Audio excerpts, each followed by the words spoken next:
नमस्कार मित्रांनो, मी innocent foodie आजच्या या नवीन व्हिडिओमध्ये तुमचं स्वागत करतो. मी आज तुमच्यासाठी घेऊन आलो आहे एक नवीन रेसिपी जिचं नाव आहे बेसनचा चिल्ला विथ पनीर स्टफिंग.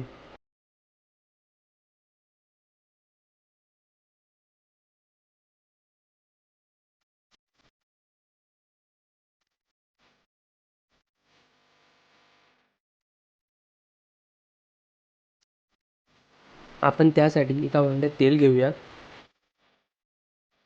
स्टफिंग बनवण्यासाठी आपण तेलात पनीर परतवून घेऊया.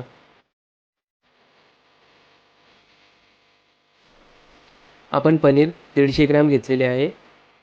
आपल्याला पनीर जास्त वेळ फ्राय करायचे नाही आहे. त्याला लाईट गोल्डन कलर आला की आपण लगेच पनीर बाहेर काढून घ्यायचे आहे. आता त्याच भांड्यात थोडं तेल टाकून त्यात कांदा टाकून घेऊया. कांदा लाईट गोल्डन होईपर्यंत आपण भाजून घेऊया. आता यात आपण आलं लसूणची पेस्ट टाकत आहोत. आता यात आपण बारीक चिरलेला टोमॅटो टाकत आहोत.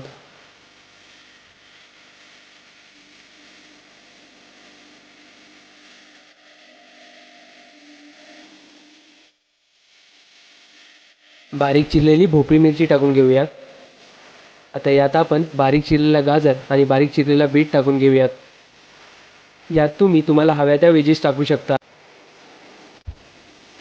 आता यात आपण सॉसेस टाकून घेणार आहोत. सर्वात पहिले आपण रेड चिली सॉस टाकून घेणार आहोत. आता आपण यात ग्रीन चिली सॉस टाकून घेतोय. जेवढ्या प्रमाणात आपल्याला तिखट हवं आहे त्या प्रमाणात आपण शेजवान चटणी टाकून घेतोय. आता लो फ्लेमवर सर्व सॉसेस आपण मिक्स करून घेऊया. आता आपण यात पनीर टाकून घेऊया. तुम्ही या स्टफिंगमध्ये तुम्हाला आवडेल तो मसाला टाकू शकता. मी या स्टफिंगमध्ये मॅगी मसाल्याचा वापर केलेला आहे.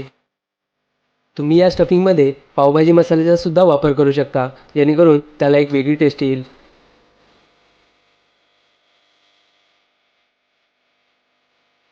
आपण यात आता चवीनुसार मीठ टाकून घेऊया. आपण इथे आता 2 चमचे लाल तिखटचा वापर करतोय.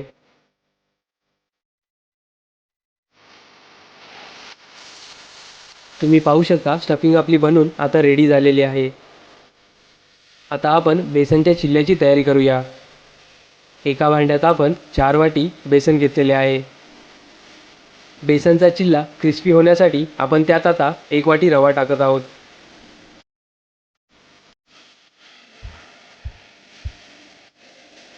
आता यात आपण 1 चमचा ओवा टाकून घेऊया. काही वेळा बेसनचे पदार्थ खाल्ल्यानंतर आपल्याला ॲसिडिटी जाणवते. त्यासाठी आपण 1 छोटा चमचा हिंग टाकून घेतोय. आता 2 चमचे हळद टाकून घेऊयात. तर यात आपण थोड्या प्रमाणात पाणी टाकून घेऊया. बॅटर थोडे थोडे पाणी टाकूनच मिक्स करून घ्यायचे आहे, जेणेकरून त्यात बेसनच्या गुठल्या तयार नाही होणार. आता हे बॅटर आपण मिक्सरला लावून घेऊयात, जेणेकरून रवा आणि बेसन चांगल्या प्रकारे मिक्स होतील. तुम्ही बॅटरची कन्सिस्टन्सी पाहू शकता. आता आपण डोसा तव्यावर बेसनचे चिल्ले तयार करून घेऊयात.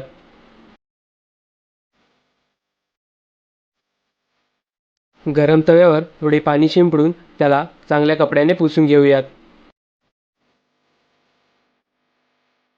तव्यावर बॅटर टाकताना आपण गॅस मीडियम लोवर ठेवायचा आहे.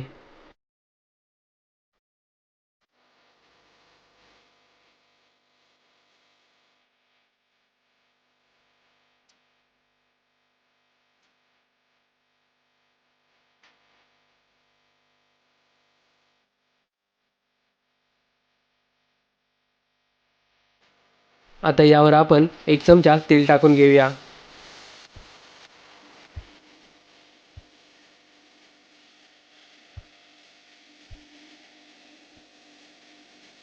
तेल पूर्ण चिल्ल्यावर स्प्रेड करून घेऊयात.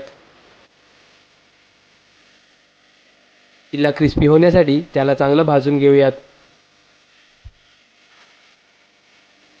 चिल्ला आपला रेडी झालेला आहे. आता यावर स्टफिंग टाकून त्याचे रोल बनवून घेऊयात.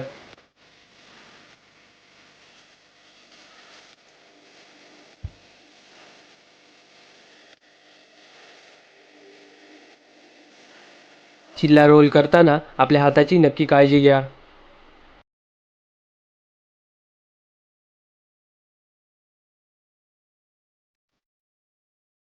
रोल केल्यानंतर शेकण्यासाठी आपण त्याला तव्यावर थोडा वेळ ठेवून देऊयात.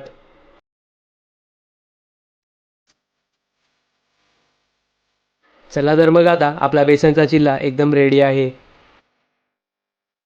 याला सर्व करूया आपल्या इनोसेंट स्टाईलने. तुम्हाला व्हिडिओ आवडली असेल तर कमेंटमध्ये नक्की सांगा. चला तर मग आता भेटूया आपण नव्या रेसिपीसह. सबस्क्राईब करायला विसरू नका.